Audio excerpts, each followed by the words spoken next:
Welcome to Keep Hustling, where we are going past the why to get to the how. I'm your host, the always hustling Aaron Gordon, aka NY Risk Advisor, aka Mr. Keep Hustling. In this podcast, we will be diving deep into the professional and personal successes of our guests to find out how they hustled through the most difficult times in their life and their development to achieve the success they've gotten to today. So buckle up for what hopes to be an amazing ride. Let's get to it. Welcome to Keep Hustling with my guest, Joseph to his mother, but to the rest of us, Joe Binelli. Joe, thank you so much for being here today. It's a pleasure to be here, Aaron. How you doing? You know, I'm doing great. I hope your mother listens to this episode, because if your mother's willing to give us 100,000 listeners and a 5-star review, I'll call you Joseph for the rest of this episode. But until she can guarantee me that, we're gonna go with Joe. How's that? Let's go with Joe. I need to get her okay on this because there we go. I need to keep the peace between us somehow. Exactly. It's rare that I get another New Yorker on here. It's rare that I get a guy from Brooklyn on here, so I'm excited about that. So New Yorker and Brooklyn. So I got both pieces of that pie. Exactly. I'm not from Brooklyn, but I like the Brooklyn energy, so we're gonna have fun. I want to just start with a question, and that is, you are in a very interesting industry in that most people, when they talk about being entrepreneurs, especially in the 2020s, now we're in 2026, don't think about custom kitchen cabinets. Correct. You somehow ended up there. So tell us your story briefly as to how you ended up in that business, how your hustle is inspired, what made you tick, why you love it, and then maybe we'll talk about some of the challenges. So it's a very loaded question. I know we don't have all day to talk about this, but I can keep you here for hours just having that conversation. So let me go one at a time. So my, love and passion since I was a little kid has always been food. I don't know why. I don't know how. Just maybe it's my upbringing. It's Besides for that, my parents are from Georgia, not Atlanta, meaning the former Soviet Union, Georgia. So food is very big. Great food. Correct. So food is love Georgian food. Very big staple in that type of environment. Every dinner, there is no such thing as just food for the sake of food. Every food brings with it a vibe, a blessings that go around the table. It's just every occasion to eat is not just for the sake of eating. It's for the bringing everyone together. So growing up with my parents, my grandparents in the same house, it really taught me to take food as more than just consumption, but more so as being able to spread the warmth that food brings with the people you enjoy it with. So I always wanted to be a chef.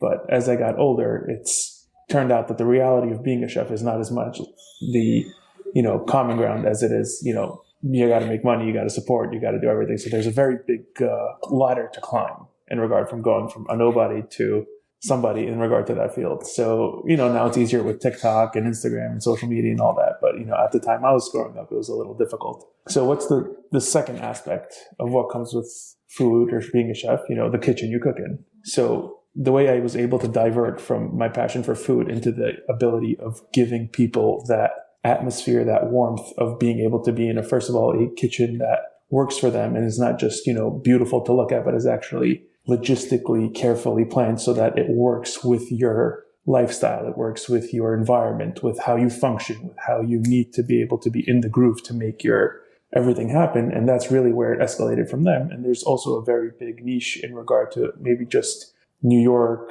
Muncie, Monroe, New Jersey, Five Towns, all the areas that I cater to, that people are going in a more custom, high-end, luxurious atmosphere when it comes to the kitchen. So that's just something that I was able to go from my love for food into that aspect. And it's also very slept on.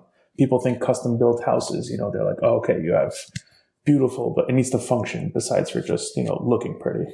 I want to talk about kitchens in a second because I actually have a lot to say about it, but I want to go back to something that you mentioned, and that is, you said that you grew up in the same house with your grandparents. Is that correct? Yes, we were not in the same physical. We were in an apartment building. We were 3A and they were 3B, so right next door to each other. What impact lost arts of people in our generation feeling that they need more space is that like super tight, awesome familial vibe? And my mother was born in a displaced persons camp after the Holocaust. My grandparents were survivors, but I live in a neighborhood. There's a large Georgian population where I live, or in Huron Hills, Queens. And one of the things that I see that I'm envious of those areas of the world when they came to New York is staying together and being inspired together and working together and doing all those things. So I imagine that, forgetting the food aspect of it, just having nothing to do with what you're doing today, but just that familial, that love, that opportunity, that it's got to be something that's impacted you in the long run. There's no way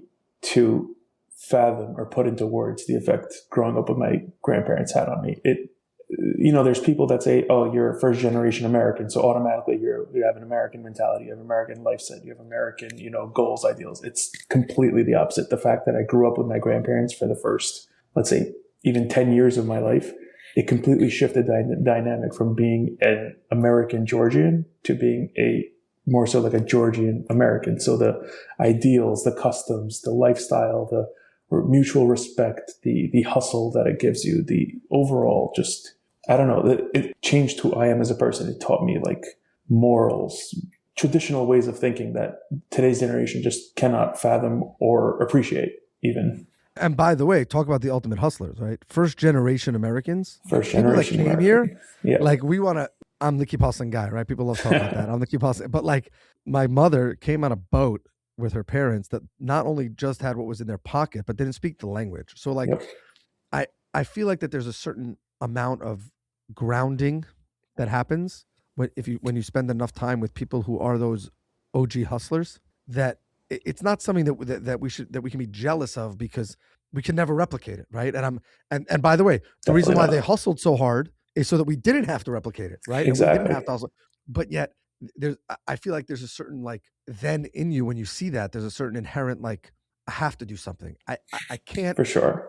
I can't be lazy because if they were lazy, I wouldn't be alive. Sacrificed so much, leaving their livelihood and their everything that they knew their entire lives to come here and give us a better life. Like, how am I supposed to just let that all go to waste for nothing? Like, and one of the reasons why I was passionate about food to begin with is my grandfather owned a restaurant back in Georgia.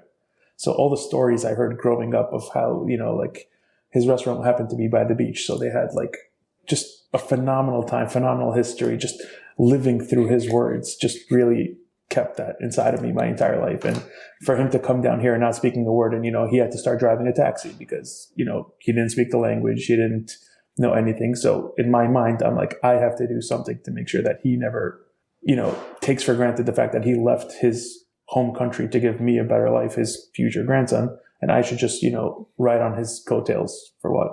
100%. I want to ask you about kitchens. Go for it. I was thinking about this as we were leading up to the episode. The kitchen used to be a means to an end. And we recently did a kitchen, so I was thinking about this. The kitchen I'll used ask to you be your experience after the fact. Yeah, but the kitchen used to be the place that you made the food to then go eat in the dining room, or then go. It was the place where you created food to then enjoy it elsewhere. And I feel like now the kitchen is the, at least in my house, it's like the most connected space. It's where everybody gets together. It's where everyone hovers around or work. It's the only time my kids actually work together is when they're like trying to bake a cake or something like that. Makes total sense. And I feel like that also plays into the design. Of course. Because like what was before, which is this isolated small space and whatever to just bang out food and get rid of it. Now it's like, how do you invite people together? I got it. So exactly what you touched on, I'm going to go based on that. So it used to be that, let's say there was a division. By the way, if I'm wrong, correct me. Not at all. You put it in the most eloquent way possible. So there used to be a division between the preparation of the actual food and then the eating of the actual food, because there were these dynamics. It could be the traditional states, whereas, certain individuals would be in the kitchen preparing, and then everyone would migrate to the dining room and have your meal and then back to your separations. But these days, the society has shifted in a way that it becomes more of an activity or a type of bonding relationship of, rather than just have the separation between preparing and eating, but to go through the entire process together, which is how the design aspect of kitchens has shifted in dynamic over the last couple of years, that people now want to make it so that it's not just a functional kitchen and then you go eat in the dining room. I have tons of kitchens that I do that there's dinette tables in the dining room, because at the end of the entire journey, you're just so exhausted. You don't want to take everything to the dining room. You just want to plop down in one place and, get it out of the way. But the fact is that people want to become one in their house, and they're designing their houses so that they're able to not just, have it for the sake of functionality of eat, make, and then eat. It's more so the experience of cooking together and sitting around the island while someone is, baking cookies, or having everyone gather around the island and, join in it together. And it's just growing to become so much more than what, it has been in the last several generations. just to have you and I, I got a great bit when we had Zach Griffin, formerly of the Points Guy, on here. I got a great travel tip from him that I've used a bunch since. So I got to ask you, what do you think is the number one tip you would give someone? And then we'll get back to your story. I just thought of this when they're doing a kitchen. And hot take. That's part one of the question. What is the number one thing you would tell people to focus on? And hot take. What do you think is the most foolish thing that people focus on that is totally, or spend a lot of money on, that is totally irrelevant and in the long run not important? So to answer the first part of your question, I think people are so fixated these days on making it look extravagant and magazine ready and, Instagram worthy and all that, that they keep forgetting that it has to function. If, for example, I have people coming at me with these huge houses and they want the fridge freezer located on one end of the house and then the sink and the gas cooktop on the other side of the house. And I'm like, you're running 20 feet between, it has to function. It's still your kitchen at the end of the day. It could look beautiful, but it needs to function. You cannot have a gorgeous kitchen and then be inconvenienced every time it's time to actually make something. I think it's the biggest stupidity, but you got to give the people what they want, and you find compromises along the way either. So, it is what it is. And on the second aspect of your question, people are trying too hard, man. People are trying to keep up with the Joneses for no sake other than to say, I have it. And I find that to be the biggest mistake these days. Take us to the most challenging moment in your career. Let's get back to you. Take us there. The moment when you thought it wasn't going to work and then it worked, or it didn't work and that's what built you. Take us there. It's more so the second fact. It didn't work and that's what builds you. Because in this type of business, your word is your key. Your reputation is everything. So I started out when I was 19 years old, just learning the ropes, getting to know people, figuring out, how it works, because it's not just you go into a house, you think, oh, it's already delivered, but the whole process starting from the beginning of planning it out and delivering, there's so many logistics involved, and the actual from the beginning planning stages to the final delivery, there's so many tedious and meticulous, bullet points that need to be checked off in order to ensure that it works design-wise, it works logistically, and it works, for the future of whoever is living in that house. That there has been, honestly, so many mess ups along the way that, every time there's a mess up, you just have to document it and keep moving forward. You have to roll with the punches, as they say, or else you're just never going to make it. If you get affected by every hurdle that comes your way, it's not for the faint of heart. I'll tell you that. But I feel like also, and it's interesting, a lot of people misdefine service businesses, right? So I am by trade an insurance broker. Mm-hmm. Some people say that the sales business. I think it's much more of a service business. You're in a 100%. design building sales business, but really it's about a service business. And I don't want to give people too much the benefit of the doubt, but I feel like most of the time, if there's a mess up and you own it, people are scared to own it. But if there's a mess up and you own it, both practically in that moment of when you're building the kitchen and financially, you can't tell someone, oh, by the way, I ordered the wrong piece and therefore you have to pay double for your kitchen. Right.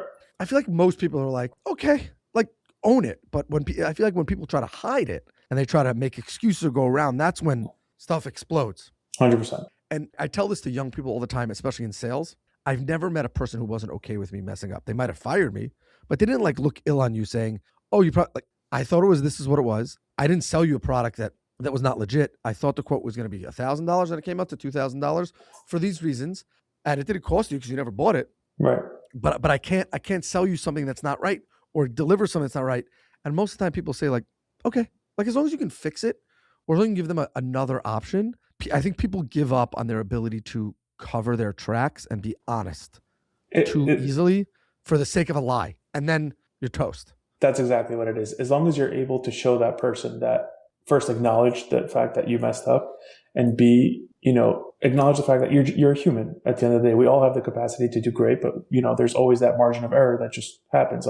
I'll never forget one of the first kitchens I designed as I was starting out in the business. I was young, I was hungry. It was my own customer. I found the customer, got through the design. Everything's, going great. They give me a 50% deposit. And I was so excited that I ordered the wrong color, the entire kitchen in the wrong color. And we deliver it and I get a phone call. I'm like, oh, she's going to be so happy. We just finished installing it. And, this is my first time to, earn my stripes in this business. And I'm going to my boss. I'm like, yeah, watch this phone call. This is not what I ordered.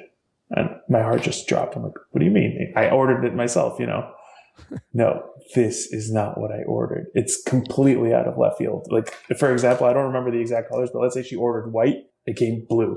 Right? It wasn't like a different shade of No, brown. Like you're completely not. toast. You're toast. It was completely and utterly the wrong color. I had to order a completely new kitchen. But instead of, denying the fact that, oh, what do you mean? I would never mess this up. I can't, how would I ever, I'm the best salesman in the job. No, just, it happens. You live your life. And how did the customer react? I promise you, I thought I was going to get fired. I thought I was going to have to take that money out of my pocket. It was the most eye-opening and mind-boggling experience that I've ever been through because they were completely chill about it. And it's so funny you say, like, as I mentioned, I did a kitchen, and I will not mention the name of the vendor because when you hear the rest of the story, you'll understand. And there was an issue with a couple of drawer fronts, and specifically a door on a drawer front on the front of a garbage pullout. And people are human, and it's totally fine. But there were two holes in the wrong place inside. You didn't see them from outside; you saw them from inside. Those like big circles where the hinge thing kind of goes right. in. And if you're doing a pull-out garbage can, there's no hinges, so Correct. those holes are not supposed to be. It's supposed to be a flat piece. Correct. And so I look at my kitchen. I point it out to the guy, and he's like, "No. They put those holes in all the door fronts, because what if we want to swap it for a different one?" And first I'm like, that's impossible because this piece is cut for this. And then so I was like, you know what? I paid a lot of money for this, and you just lied to me. I'm not gonna take that. So I walk over to it. We have two on opposite. We have two garbage. And so I go pull out the other one. 2 garbages, by the way. Smart. Just 4 actually. We have 4. We have two doubles. We go through a lot of garbage. Excellent. I'm going to ask you, you know what? You just reminded me of a practical question. We're going off the rails with this. So anyways, I go over to this about the service in the hustle. I go over to the other garbage pull and I pull it out, and wouldn't you know, there were no holes. Somebody did something there and tried covering it up. So you can't explain. You can't say to me that they always put the holes in. Had the guy just said, you know what? You're right. I wanted to make sure that your kitchen. I had this panel. It was wrong. Right. I wanted to make sure that your kitchen was in. I already ordered another even if he didn't, by the way, even if he was waiting for me to nail it. Doesn't matter, right? I already ordered it. I'm ordering today another panel, and when it comes in, we'll swap it. It's 4 screws and a handle, and we're good. Exactly. Would have cost him a couple $100. But I want to tell you the interesting thing. Customer. But I want to tell you even more the interesting thing that happens with that. Then you start looking for other problems. Because your distrust is already there established. Then you're like, hold on. You're fishing it. You're like, is this straight? Is this door straight? And meanwhile, if you were so in love with the process and the product and the honesty, everybody's human. Yep. Nothing is going to be perfect. But all of a sudden, if you start lying to me, I'm going to expect perfection from only one person in the world, and that's you. Yep. Automatically. And so I find that amazing. We're going to digress here to the garbage question because I have a dispute with my neighbor. We both did our kitchens. Okay. I did 4 smaller garbages. So each garbage pull out, the garbage is turned 2 sideways. Cabinets, right, and front and back. So 2. So each one has 2, and I use, the 13-gallon, I think it is, bags. He did this massive garbage can. It's more square. Okay. And it's 1 per pull out. Okay. He claims it's more efficient to have less garbage cans with bigger bags than the smaller cans with the smaller bags because no one ever fills those anyway. Now, there's an underlying point here. Who has more kids? We have the same. Are his kids older? Yes. There you go. That's why. Interesting. Okay. Once you're automatically at an age point where your kids are slightly on the older side, it's more worth it for him because he knows that he can divert to his kids to take out, whenever. I love that. Love that. Okay, fine. It's a shift in mindset. You have small kids in the house, constantly something quick, take it out, quick, take it out. One more point. There's a third way of doing it, by the way, which completely reinvented the wheel. What they do is they take a cabinet, they cut out the floor of the cabinet. Imagine when you open the door, normally you see shelves and like the base. They'll rip out the base. They'll take a commercial garbage can, one of the ones that you put outside by the curb when the garbage comes and takes your garbage, and they roll it inside that and they close the door. Holy smokes. So the reason why they do that is because once you have, let's say, your type of mechanism, right? You have to constantly walk over with your garbage, open it, throw it in, close it, you're done. If you do it the other way, you open the door and you take it and you schlep it with you inside the entire room. So this way you're not walking to one side. Oh my God, that's so good. You bring it to the Shabbos table, done, and then you wheel right back in. There you go. Holy smokes, I love that. Oh, you heard it here first on the cage. Boom. Joe Binelli, bang. How do you handle a customer who has the absolute worst design idea? Not practical, meaning like they have 2 colors and you're like, this is, I'm telling you, Mr. and Mrs. Schwartz, like this is not gonna work out. And they're like, no, this is what we want. How do you? And the reason why I say that is I'm not saying somebody who's because what it's going to look like on a panel. Right.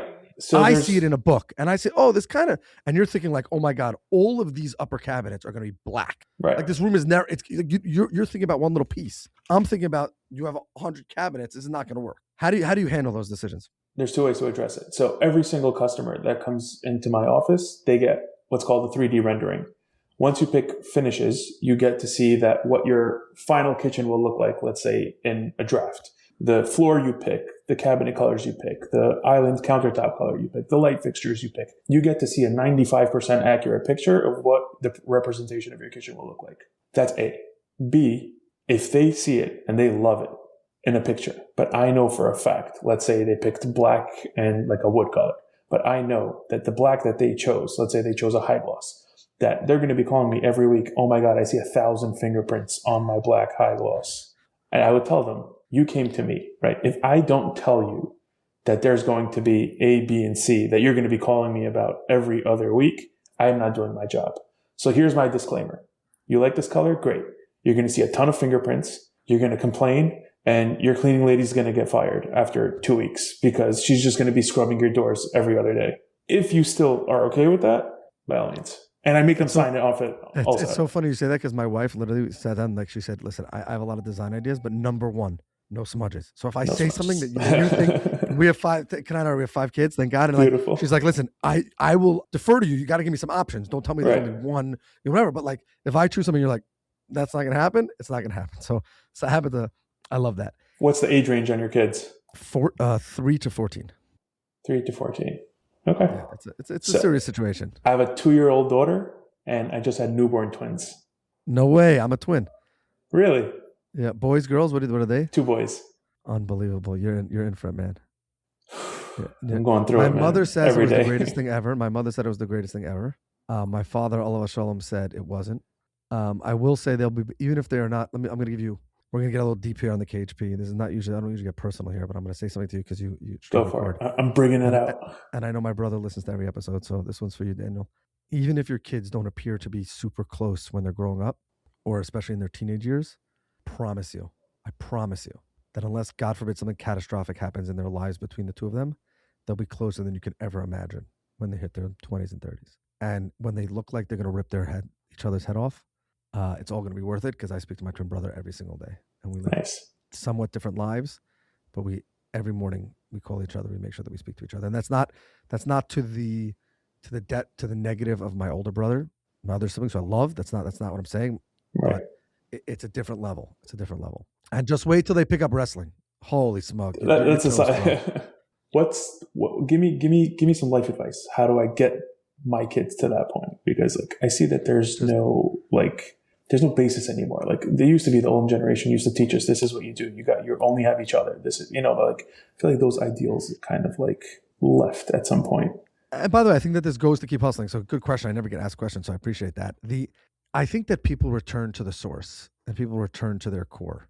And it's important to not lose sight of that when you're raising your kids, in that forcing a very close relationship will never work. But if you understand the fact and believe the fact that, especially your twins, this is not to the detriment of your daughter, right. But like they literally were formed together.